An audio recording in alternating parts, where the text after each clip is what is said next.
Halo semuanya, kali ini kita akan membahas mengenai manajemen masalah dalam pengelolaan training.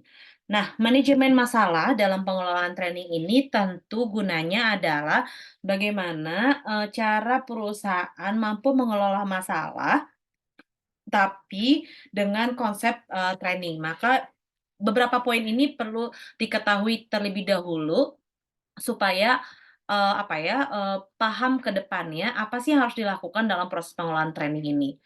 Nah, yang perlu kita pahami pertama adalah aspek-aspek apa saja yang ada dalam manajemen konflik.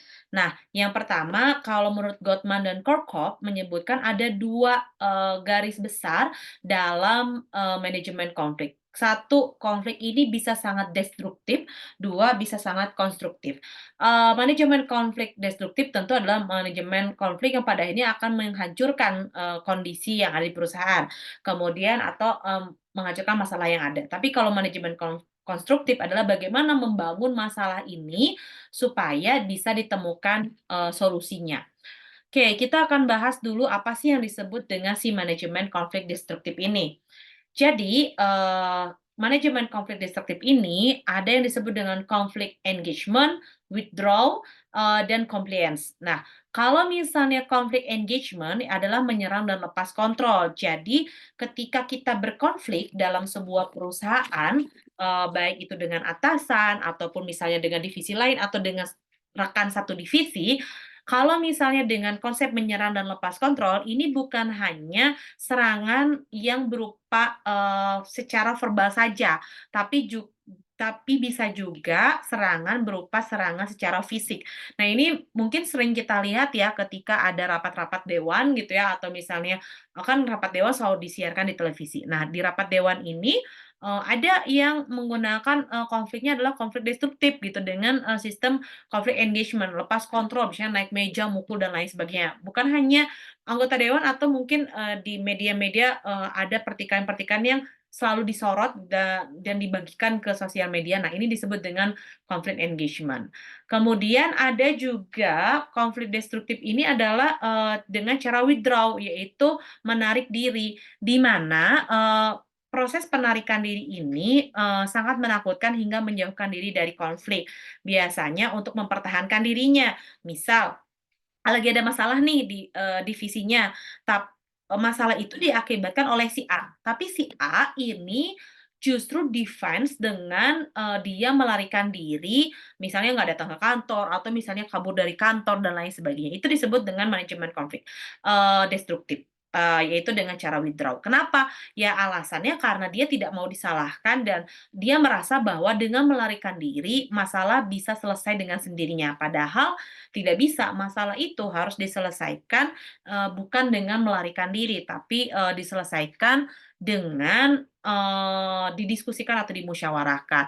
Nah, yang selanjutnya adalah compliance. Nah, eee, apa ya, konflik destruktif dengan cara compliance ini artinya dia tidak mau membela diri, dia menyerah.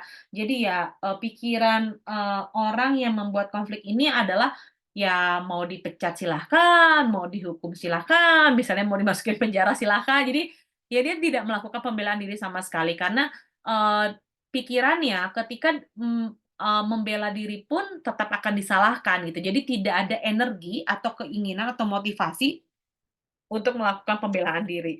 Nah, ini disebut dengan compliance. Makanya kenapa 3 jenis konflik destruktif ini justru tidak akan menghasilkan, tidak akan menghasilkan, solusi terbaik bagi perusahaan, tapi justru akan makin memperberat atau memperbesar masalah yang ada. Karena dengan, 3, dengan 3 cara konflik, destruktif tersebut yang dipilih, seperti itu.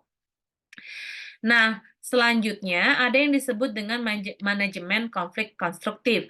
Kalau manajemen konflik konstruktif tentu saja, ada positif problem solving-nya, terdiri bagaimana dengan cara melakukan kompromi dan negosiasi. Ini ada di materi sebelumnya, tentang bagaimana sih cara kita bernegosiasi dan berkompromi supaya bisa, menghasilkan, solusi-solusi terbaik dari perselisihan yang ada gitu ya. Nah, ini dilakukan adalah caranya, sebagai bentuk, akomodasi agar, bisa berkurangnya tuntutan-tuntutan terhadap, pertikaian yang terjadi.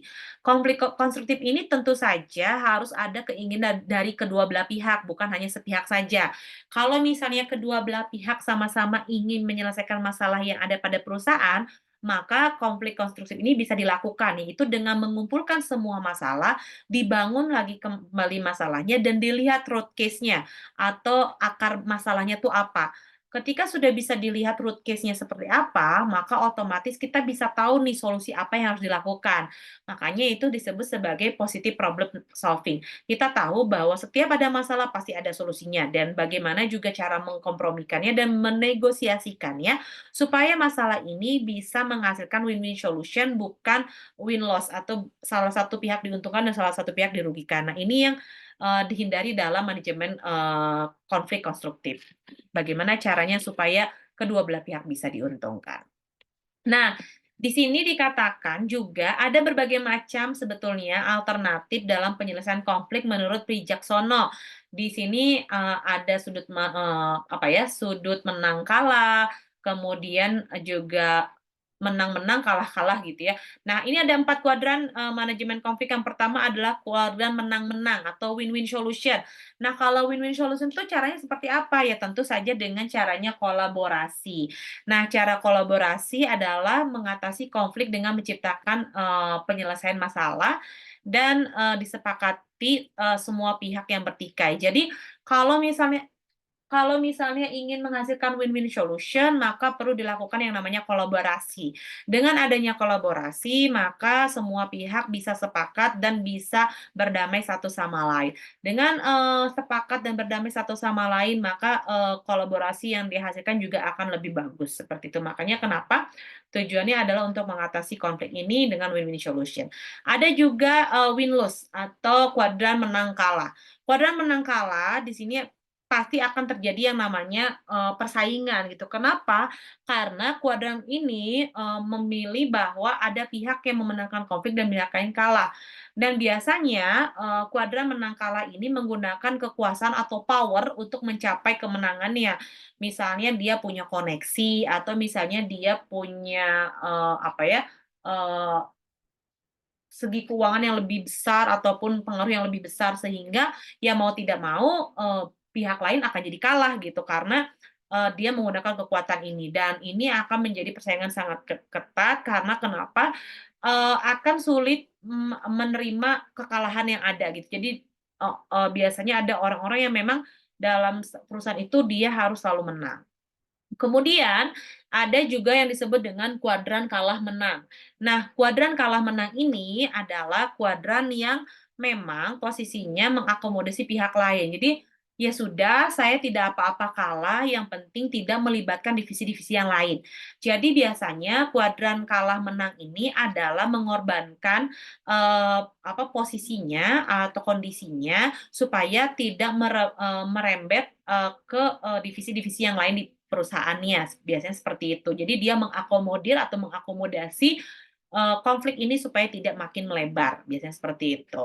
Nah, ada juga yang, keluarga yang ini lose win, kalau yang ini adalah lose-lose, kuadran kalah-kalah. Nah, di mana kuadran yang kalah-kalah ini adalah, orang-orang yang ingin menghindari konflik gitu ya. Jadi, konfliknya itu udah tahu ada masalah, tapi tidak berusaha diselesaikan, jadi semua semua pihak merasa bahwa, "Ya udah deh, kita sama-sama ngalah aja, kita sama-sama apa ya, kita sama-sama, tidak usah meributkan ini, kita anggap selesai." Padahal masalahnya belum selesai, konfliknya belum selesai gitu. Kenapa? Karena kedua belah pihak tidak mau ribet istilahnya untuk menyelesaikan masalah. Padahal kalau misalnya kita bisa menyelesaikan masalah dengan sesegera mungkin, maka, masalah ini tidak akan timbul di kemudian hari, seperti itu. Nah, ini yang perlu menjadi pertimbangan, seperti itu. Jadi ketika ada masalah perlu dipertimbangkan mana nih yang mau diselesaikan gitu, apakah, dengan kuadran yang mana gitu. Itu juga harus jadi pertimbangan supaya, bisa, apa ya, supaya bisa, apa ya istilahnya tuh, supaya bisa menguntungkan dan menjadi media pembelajaran bagi kedua belah pihak, apapun itu gitu ya, kuadran yang dipilih, apakah win-win, win-loss, loss-win, atau, lose-lose, seperti itu. Nah, selanjutnya kalau misalnya sudah seperti itu, apa yang harus dilakukan? Yang harus dilakukan, eee yang harus dilakukan ada proses pengelolaan pelatihan. Nah, proses pengelolaan pelatihan adalah, merupakan rangkaian kegiatan bersama melalui orang lain dalam suatu organisasi untuk mencapai tujuan. Kenapa sih harus dilakukan pengelolaan tujuan? Ya karena dengan demikian pengelolaan tujuan ini untuk mencapai untuk pengelolaan training ini untuk mencapai tujuan maksudnya, mohon maaf. Pengelolaan pelatihan ini gunanya untuk mencapai tujuan. Kenapa harus dilatih? Karena dengan melatih karyawan, memberikan training kepada karyawan, maka otomatis itu akan membuat, karyawan ini, di apa ya, merasa diperhatikan oleh perusahaan, satu. Selain merasa diperhatikan oleh perusahaan juga si orang ini juga merasa bahwa, karyawan ini maksudnya, karyawan ini juga merasa bahwa, diakomodasi atau difasilitasi oleh perusahaan untuk mendapatkan pelatihan-pelatihan, tentang bagaimana menangani konflik, misalnya, teamwork, self development, dan lain sebagainya, seperti itu. Dalam konteks pelatihan, manajemen ini dilakukan agar pembelajarannya terasa efisien. Biasanya, di dalamnya juga terdapat poin-poin, jadi pengelolaan training itu beda-beda. Trainingnya untuk apa nih? Oh, saya mau buat training buat karyawan supaya karyawan memiliki design thinking dalam, bekerja.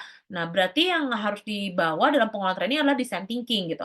Atau misalnya, oh saya pengen, karyawan-karyawan saya ini punya inisiatif yang tinggi, oke, kalau ada inisiatif yang tinggi berarti harus diajarkan tentang bagaimana ide kreatif gitu. Nah, ini pelatihan ide kreatif. Nah, ini yang harus dipertimbangkan juga oleh perusahaan, kira-kira pelatihan seperti apa sih yang cocok untuk karyawannya, sehingga, ketika diberikan pelatihan-pelatihan ini, karyawannya bisa mengimplementasikan di, perusahaan dan juga bisa menambah nilai, add value untuk, si perusahaan itu sendiri, seperti itu. Ada beberapa kegiatan dalam manajemen pelatihan. Yang pertama adalah kita harus mampu merancang, program pelatihannya seperti apa. Tadi sudah disampaikan ya, program pelatihan itu macam-macam, ada design thinking, teamwork, public speaking misalnya, terus juga ada design thinking, kemudian ada ide-ide kreatif, problem solving dan lain sebagainya, tergantung apa sih yang dibutuhkan sama karyawan tersebut. Kemudian pelaksanaannya, ini juga perlu diperhatikan, jangan sampai justru pelaksanaan ini memotong waktu kerja terlalu banyak. Dan juga jangan juga memotong hak para karyawan untuk menikmati hari liburnya. Jadi pelaksanaannya ini pastikan tidak mengganggu kedua kedua, porsi ini sehingga, tidak akan menimbulkan konflik kemudian hari. Kalau misalnya mengganggu ritme kerja, maka otomatis itu akan berpengaruh terhadap hasil kerja. Kalau misalnya mengganggu waktu libur, itu juga akan berpengaruh terhadap, kinerja dari si karyawannya. Karena nanti karyawannya akan berpikir, "Oh, saya nggak pernah dapat libur sama sekali karena selalu, setelah kerja harus ada pelatihan A, B, C, dan sebagainya." Jadi perhatikan waktu pelaksanaannya juga. Lakukan pengecekan, pengawasan, dan pengendalian. Jadi kenapa ini harus diperhatikan juga kira-kira apa sih benefit yang didapat, dari karyawan ketika mengikuti pelatihan, kemudian apa, punishment bagi, karyawan yang tidak mengikuti pelatihan, dan ini memang harus dilakukan pengecekan dan pengawasan, terus-menerus. Kemudian adanya pengembangan pendidikan dan pelatihan, gunanya adalah untuk meningkatkan skill para karyawannya. Karena kenapa? Sebagai seorang yang memiliki perusahaan harus bisa para karyawannya, untuk bisa increase dalam, untuk dapat increase, dalam skill yang ada di perusahaannya gitu. Jadi jangan sampai monoton sehingga karyawan tidak betah dan memilih untuk pindah pekerjaan, seperti itu, atau pindah perusahaan. Ada, model yang paling cocok yang biasa digunakan dalam proses, pengelolaan training di perusahaan gitu ya, untuk menangani si, konflik yang ada. Yang pertama adalah dengan model ELC. Nah, metode ini digunakan untuk berlatih secara induktif, yaitu membangun konsep dari pengalaman-pengalaman empiris untuk mengembangkan teori dan prinsip-prinsip pengalaman. Jadi biasanya model pelatihan ini itu lebih kepada pengalaman yang dirasakan oleh para karyawan. Misal nih karyawan mengalami kondisi kesulitan komunikasi dengan atasannya karena misalnya atasannya terlalu sibuk, atasannya terlalu kolot dan lain sebagainya. Maka metode ini perlu digunakan untuk mengembangkan prinsip-prinsip tersebut. Jadi perlu perlu juga nih diperhatikan kira-kira apa ya yang harus dikembangkan. Maka model IELTS ini, sesuai dengan pengalaman atau experience dari para karyawan, apa pelatihan yang, cocok di, poin apa ya, inti dari kegiatan itu apa dari si model IELTS ini supaya, bisa diterapkan dalam ruang lingkup kerja. Ada 3 dasar, dalam kegiatan IELTS adalah active participating, ya pasti harus aktif orang-orang yang ada di dalamnya, kemudian juga sharing responsibility, kemudian berbagi tanggung jawab itu seperti apa, dan need orientation dan kebutuhan orientasinya seperti apa.